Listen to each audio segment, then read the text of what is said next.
Naam, ikiwa tarehe 11 mwezi wa 3 mwaka wa 2025, karibu katika taarifa za AGR News. Mimi ni Videlis Moshoge, na taarifa hizo tunazianza kutoka kaunti ya Nyamira, mahali ambapo walimu wa sanaa na uigizaji wamesema kwamba kuna ufadhili duni katika masomo hayo, na kusema kwamba wakati wa mfumo huu wa CBC serikali inafaa kuwekeza zaidi katika masomo ya uigizaji na sanaa.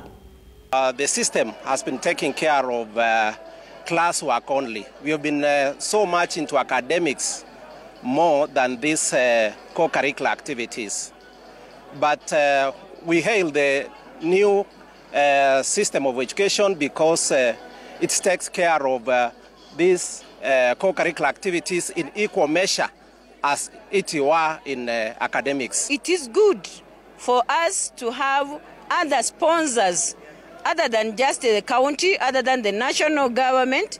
We should have other sponsors like Equity to sponsor these activities up to nationals, so that the ones who are not having the amount or the resources to pump into these drama activities, they can be sponsored.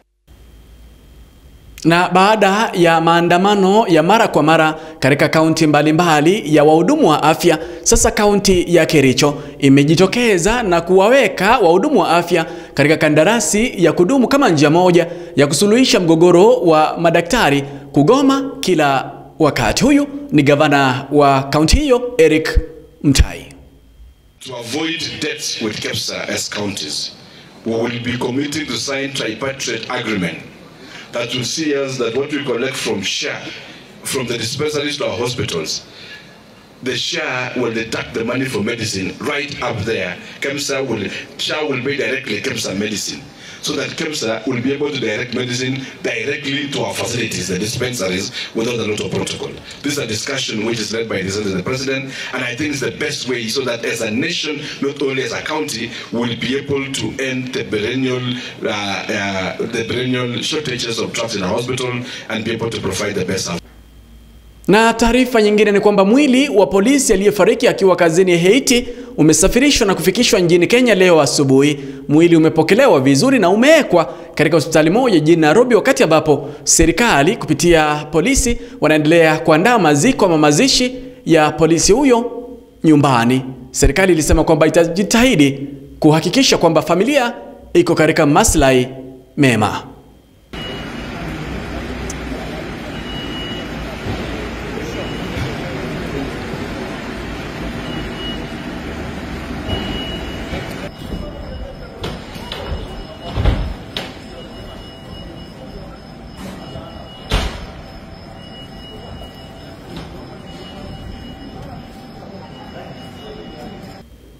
Na katika siasa ni kwamba viongozi wanaendelea kuikosoa serikali kwa kuungana na kinara wa upinzani Raila Odinga, hafla ambayo ilifanywa rasmi. Wa hivi karibuni ni gavana wa Trans Nzoia George Natembeya, ambaye amekosoa ushirikiano kati ya Raila Odinga na Rais William Samoei Ruto, akisema kwamba hamna manufaa. Shirikiano huo umekuwa ukifanyika tangia hapo awali. Na jenzi walikuwa wanauliza ajira, employment, walikuwa wanauliza opportunities, walikuwa wanauliza mwisho wa ukabila, walikuwa wanasema they are tribeless, ama mimi nadanganya? Walikuwa wanasema mambo ya ushuru ishuke chini. Hakuna mahali jenzi walisema kwamba viongozi washikane pamoja, upinzani vunjike, watembee pamoja.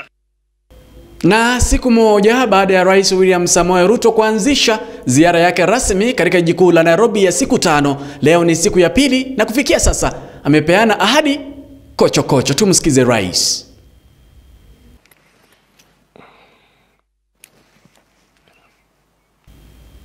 Huyo ni Rais William Samoei Ruto akiendelea kupeana ahadi. Pia amesema by the way kwamba ataleta mashine ambayo itakuwa inatengeza chapati milioni 1 kwa siku moja.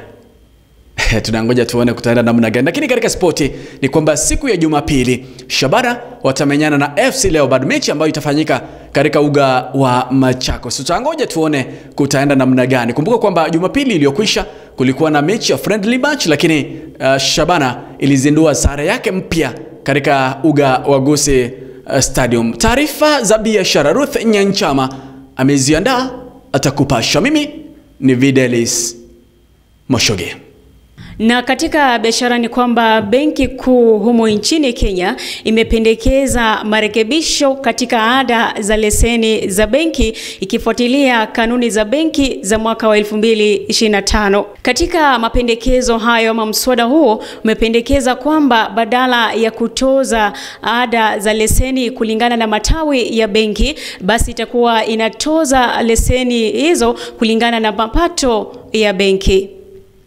Na kwa upande mwingine ni kwamba kwa hesabu iliyotolewa ni kwamba serikali ilitumia milioni 523.6 wakati ambapo Mheshimiwa Raila Odinga alipokuwa anaulizia kiti cha wenyekiti cha Umoja wa Mataifa. Pesa hizo zilitumika katika gharama ya kukodi malazi ya kulala, vile vile ilikuwa inatumika katika utangazaji, na kwa upande mwingine kukodi ndege zilizokuwa zinamsafirisha.